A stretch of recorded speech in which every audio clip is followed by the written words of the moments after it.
একেবারে মুসমুসে পারফেক্ট ঢেকুয়া বানানোর সহজ একটি পদ্ধতি আমি আজকে আপনাদের সাথে শেয়ার করব। নমস্কার বন্ধুরা, লাবণী কিচেনের আবারও এক নতুন রেসিপিতে আপনাদের সবাইকে স্বাগত। কোনো রকম ছাঁচ ছাড়াই খুব সহজভাবে হাতে তৈরি করে নিতে পারবেন এরকম মুসমুসে খাস্তা লোভনীয় ঢেকুয়া। বিহারের বিখ্যাত এই ঢেকুয়া, ছট পূজার স্পেশাল এই ঢেকুয়াটি যদি বাড়িতে তৈরি করে ফেলতে পারেন তাহলে দোকান থেকে কিনে খাওয়ার কথা একেবারেই ভুলে যাবেন। আর এই ঢেকুয়াটা বানানোর সহজ কিছু টিপস আর পদ্ধতি আমি আপনাদের সাথে সিক্রেট ভাবে শেয়ার করব।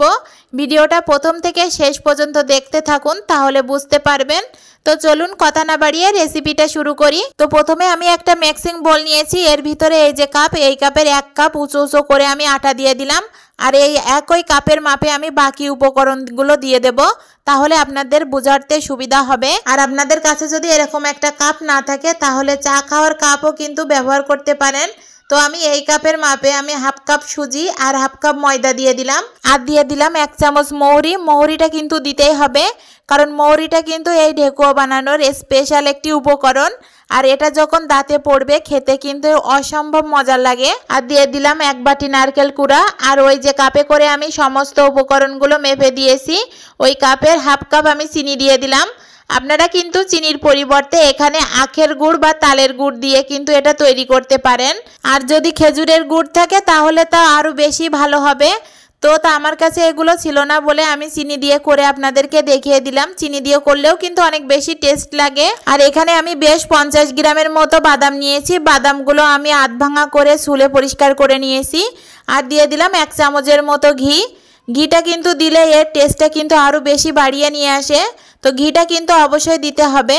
আর ঘির পরিবর্তে এখানে বাটারও দিতে পারেন। আর এই সমস্ত রকম উপকরণগুলো দেওয়া শেষে এখানে আমি সামান্য একটু লবণ দিয়ে দিলাম। আর লবণটা কিন্তু এখানে দিতেই হবে, কারণ চিনির ব্যালেন্সটা ঠিক রাখার জন্য লবণ না দিলে কিন্তু এটা খেতে একটুও ভালো লাগবে না। এবার আমি সবগুলো শুকনো উপকরণ হাত দিয়ে ভালো করে একটু মাখিয়ে নেব।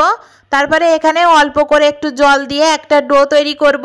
আর এই ডোটা কিন্তু একেবারে শক্ত করা যাবে না, একটু নরম নরম করেই কিন্তু মাখতে হবে।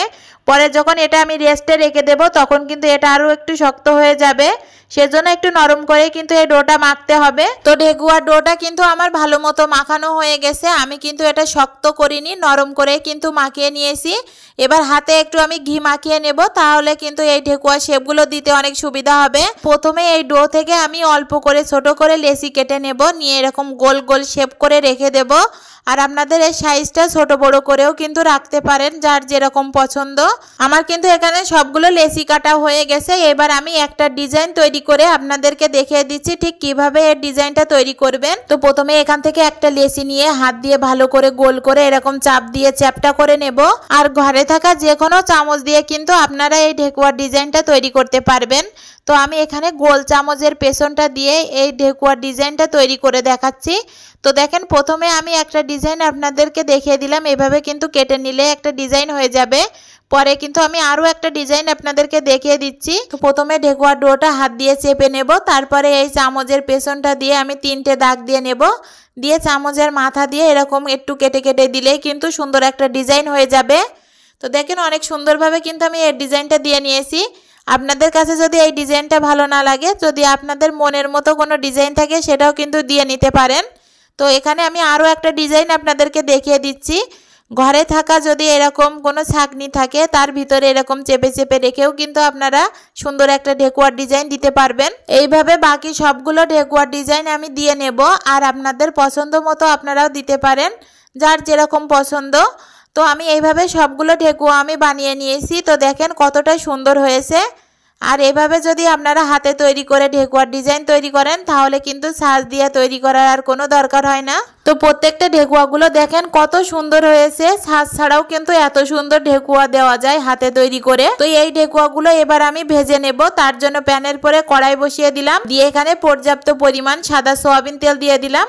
তেলটা একটু ভালো করে আমি প্রথমে গরম করে নেব, তারপরে চুলার আঁচটা মিডিয়াম টু লোতে রেখে আমি এই ঢেকুয়াগুলো ভেজে নেব। তো ঢেকুয়াগুলো এক এক করে আমি তেলে দিয়ে দিলাম। তো তেলে দেওয়ার পরে তেলের আঁচটা কিন্তু দেখে আপনারা বুঝতে পারছেন ঠিক কতটা আমি চুলার আঁচটা রেখেছি। আর এই ঢেকুয়াগুলো ভাজার সময় কিন্তু অবশ্যই চুলার আঁচটার দিকে খেয়াল রাখতে হবে। আপনারা যদি এই ঢেকুয়াগুলো হাই হিটে করে ভেজে নেন তাহলে কিন্তু তেলের পরে দেওয়ার সাথে সাথে এগুলো কালার চলে আসবে। উপর থেকে শক্ত হবে ঠিকই, কিন্তু ভিতরটা কিন্তু একেবারে কাঁচা থাকবে। সেজন্য জন্য মিডিয়াম টু লোতে রেখে কিন্তু এটা একটু মুচমুচে করে ভেজে নিতে হবে, তাহলে খেতে ভালো লাগবে। ঢেকুয়াগুলো আমি মিডিয়াম টু লোতে রেখে কিন্তু ভেজে নিয়েছি, আর তলের পাশটা কিন্তু অনেক সুন্দরভাবে ভাজা হয়ে গেছে। এবার আমি এক এক করে এটা উল্টিয়ে দিলাম, দিয়ে উপরের পাশটাও কিন্তু আমি অনেক সুন্দরভাবে ভেজে নেব। তো দেখেন ঢেকুয়াগুলো উল্টিয়ে দেওয়ার পরে কত সুন্দরভাবে কালার চলে আসছে।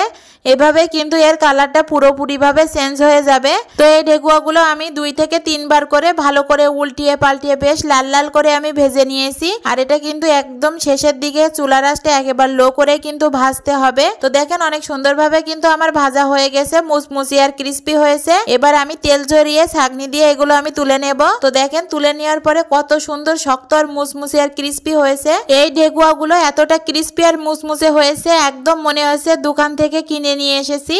আর এভাবে কিন্তু আপনারা বাড়িতে খুব সহজভাবে এই ঢেকুয়াগুলো তৈরি করে ফেলতে পারবেন। আর এটা তৈরি করা কিন্তু খুব বেশি একটা উপকরণ লাগে না বা ঝামেলা লাগে না। তো আমি একটা ঢেকুয়া আপনাদেরকে ভেঙে দেখে দিচ্ছি। তো দেখেন ভিতরটা কত সুন্দর সফট আর উপরটা একেবারে ক্রিস্পি আর মুচমুচে। আমি বলবো এইভাবে যদি আপনারা একবার বাড়িতে ঢেকুয়া তৈরি করেন তাহলে দোকান থেকে আর কিনে খাবেন না, বাসায় তৈরি করে খাবেন। আর এখানে ঢেকুয়া তৈরি করার প্রত্যেকটা টিপস কিন্তু আমি বলে দিয়েছি স্টেপ বাই স্টেপ, আপনারা অবশ্যই ফলো করবেন, তাহলে আমার মতো এরকম পারফেক্ট ঢেকুয়া আপনারাও তৈরি করতে পারবেন। তো আমার এই ভিডিওটা যদি ভালো লেগে থাকে অবশ্যই লাইক কমেন্ট শেয়ার করতে ভুলবেন না। আর আমার চ্যানেলে যদি আপনারা নতুন হয়ে থাকেন অবশ্যই কিন্তু চ্যানেলটা সাবস্ক্রাইব করে রাখবেন নিত্য নতুন ভিডিও পেতে। ধন্যবাদ সকলকে।